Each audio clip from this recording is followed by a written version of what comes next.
Bhagavad Gita 10.8 Aham sarvasya prabhavo mattah sarvam pravartate iti matva bhajante mam yatha bhava samanvitaha.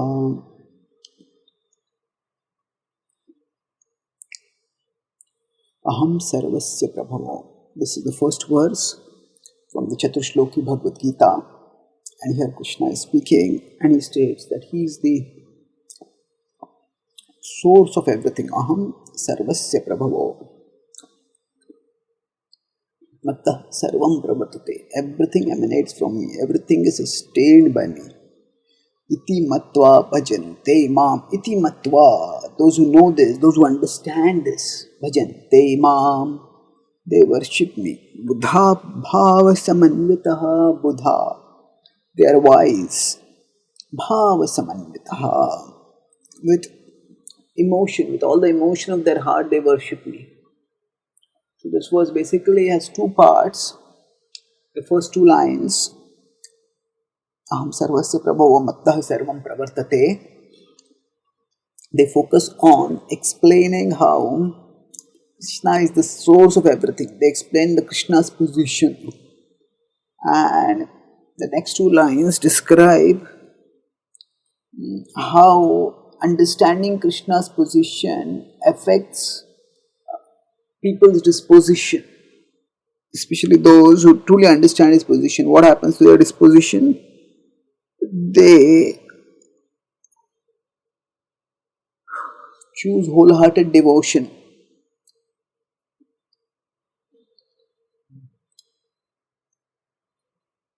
Suppose we are sick, we are in pain, and we are befuddled because nobody is able to diagnose what disease we have.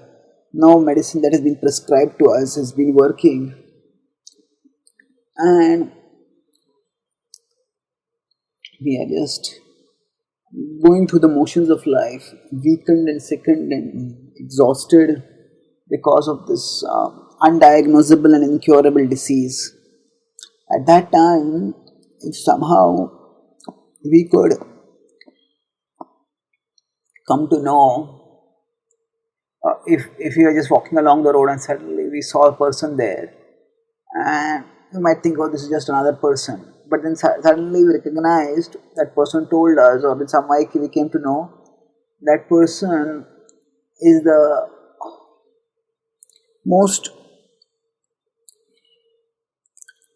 famous doctor in the whole country, possibly the most celebrated doctor of the whole century. And that doctor has specialized in treating diseases which are very difficult to treat. We realize this is the very person that I need, that I am looking for. Then, initially we might have been looking at that person with apathy or with just some casual curiosity. Just understanding their position will change our disposition. We will immediately become inquisitive and submissive, and we will ask the doctor, I would like to consult you, these are my symptoms, this is what I have tried, what else can I try? Can you take me as your patient? If the doctor agrees, we will be delighted, because we understand that the doctor specializes in curing difficult cases. So similarly, once we understand that Krishna is the Supreme Being, that Krishna is the source of everything. No, if we think of Krishna simply as God, in terms of some being who might have existed or might not have existed, some person whom some people believe as God, that is different. But if you understand God's position as a source of everything, then you understand that He is my source also.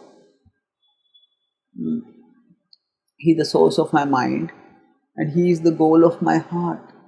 I understand that whatever is attractive in this world, its attractiveness also comes from Krishna, because everything comes from Krishna. The fact that the attractiveness of attractive things comes from Krishna and not anyone else, that will be told later in the same chapter in 10.41. Yadyat vibhutimat sattvam shrimadurjitam eva va tattadevavagachatvam mama tejomshi sambhava. So here, when we understand that Krishna is our source, the source of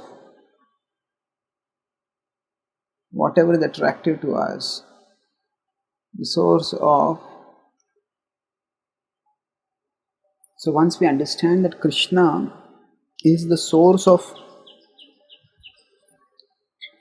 everything that is attractive, then we understand that whatever satisfaction we get in becoming attracted to something attractive, we will get all that and more when we become attracted to Him.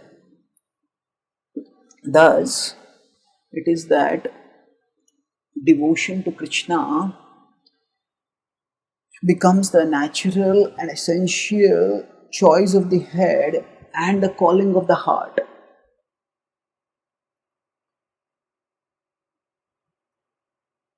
Bhakti is both a choice and a calling. And bhakti has to be a choice before it becomes a calling. Choice usually refers to something that we do based on conscious deliberation. Whereas calling usually refers to something which is a very strong pull within us, where often, even without our conscious decision, we feel inspired to move in particular directions. So some special souls,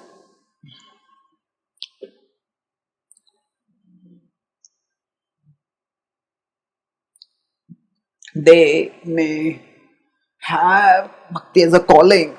Krishna talks about in 6th chapter of the Bhagavad Gita. He says, Riyateya vashopi saha. They are attracted helplessly towards spiritual truths.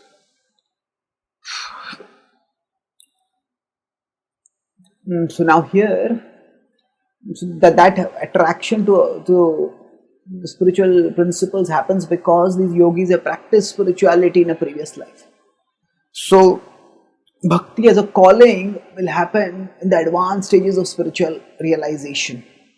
But till then, we can focus on primarily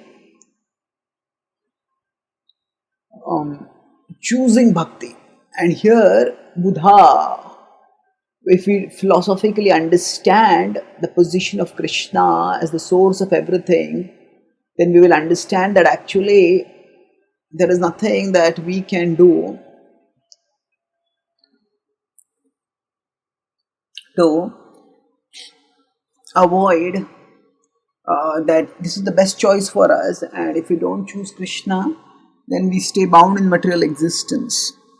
So initially, the philosophical understanding of Krishna's position becomes the intellectual foundation for our choosing Krishna. So Buddha refers to a person who is wise, not a person who is mudha. Mudha is a person who